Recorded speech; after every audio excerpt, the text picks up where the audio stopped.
You are looking at Julian's pronunciation guide, where we look at how to pronounce better some of the most mispronounced words in the world, like this other curious word. But how do you say what you're looking for today?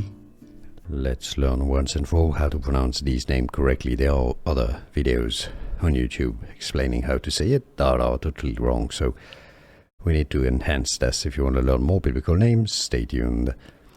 The Hebrew original, you could say, pronunciation, the way it's said in Hebrew today, Mattaniah, Mattaniah. Okay, so that's quite different from what is accepted as the English pronunciation for the word. You'll often, most generally say in English as Mattaniah, Mattaniah, yes, Mattaniah, and now you know.